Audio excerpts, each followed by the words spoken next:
Voici un test que j'ai effectué lors de d'un de mes lancements orchestrés. Donc pour ceux qui ne savent pas ce que c'est, un lancement orchestré, c'est une campagne marketing. On commence par donner gratuitement du contenu dans un objectif plus tard de proposer un produit ou un service à la vente. On va faire une offre pendant une durée limitée. Et en fait, par ce qu'on donne avant, on donne l'envie au client d'acheter le produit avant que le produit ne soit disponible. Tout le monde me suit ?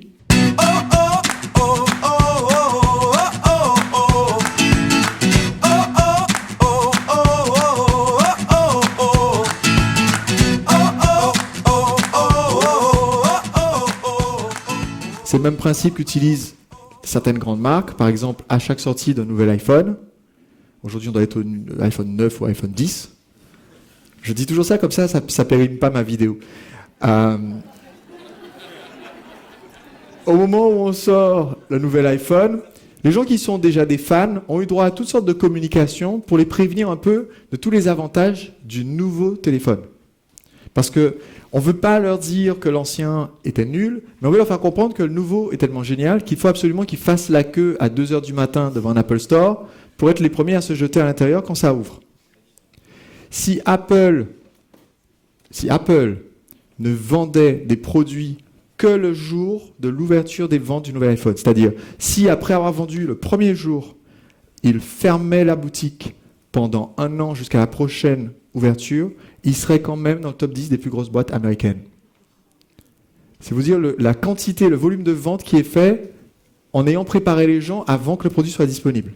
Ce qui est bien différent d'une sortie de produit. Sortie de produit, c'est j'ai bossé dans mon garage et 3 ans plus tard, je dis tada, la pantoufle numérique. Une approche qu'on peut faire spontanément en se disant mais oui, mais j'ai peur de communiquer aux gens mes idées avant que le produit soit fait, alors qu'en fait, si on avait demandé le retour aux clients à l'avance, c'est le principe du lancement, c'est qu'on interagit avec les clients à l'avance, c'est ce qui nous permet le jour J de proposer exactement ce qui est demandé par notre clientèle.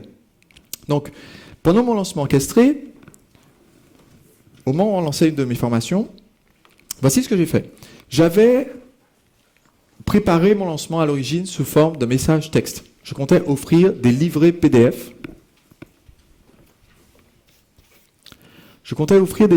Donc une série, livret 1, livret 2, livret 3, et ensuite proposer le produit à la vente. Et un de mes clients, un orthophoniste,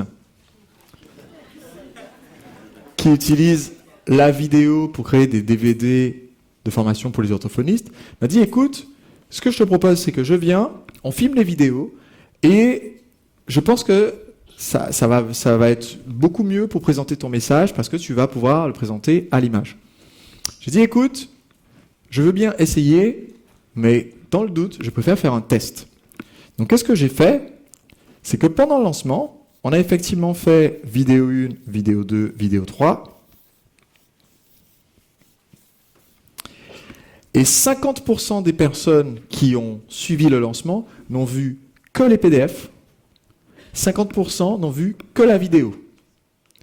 Autrement dit, à chaque fois que j'envoyais les gens sur la page de capture, sans le savoir, ils étaient basculés sur l'une ou l'autre version du lancement et ils ne savaient même pas que l'autre existait. C'est-à-dire que si vous étiez dans ce groupe-là, on vous disait, ben voilà, le nouveau livret est disponible. Et si vous étiez dans ce groupe-là, on vous disait la nouvelle vidéo est disponible et vous n'aviez pas accès aux pages qu'utilisent les personnes qui sont de l'autre côté du mur. Tout le monde me suit jusque-là? Et ensuite, on a ouvert les ventes juste après. Donc ici, il y avait l'offre, d'accord? J'écris vente. Voici la devinette.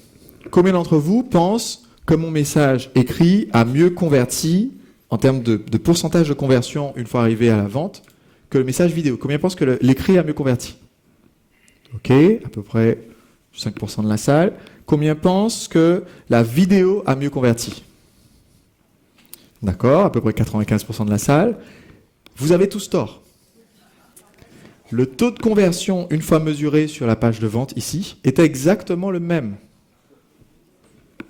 Donc, on a fait à peu près, de mémoire, 1,4% ici, des gens qui arrivaient sur la page convertissaient, 1,4% ici, des gens qui arrivaient sur la page convertissaient.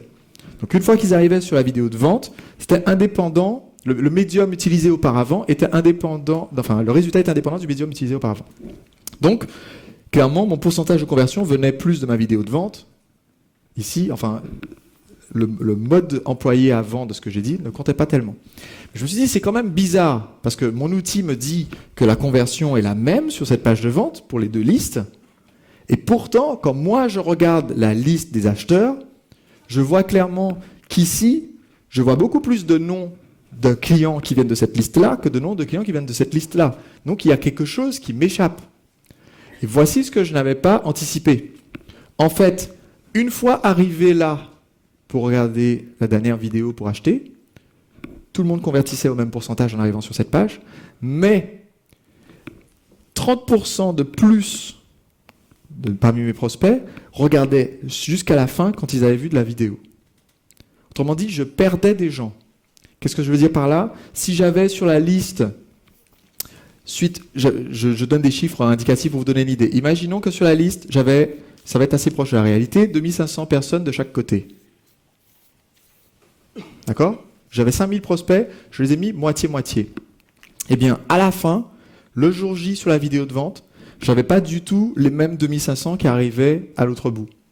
J'avais peut-être 1000 personnes sur les 2500 qui regardaient ici l'offre. Donc je faisais 1,4%, combien de ventes? On va dire 14 ventes. Tout le monde me suit jusque-là? De l'autre côté, je me retrouvais avec 1300 personnes qui regardaient la vidéo, la finale. Parce qu'ici, ils avaient eu beaucoup plus d'engagement que juste je stocke les PDF sur mon ordinateur où je les lis et c'est une version rédigée de toutes les émotions que raconte Sébastien dans sa séquence. Tout le monde me suit jusque-là? Donc en fait, l'importance ici du média vidéo, ce que je vais vous conseiller quelques exemples, avec quelques exemples à l'appui, c'est en fait de garder les gens jusqu'au bout.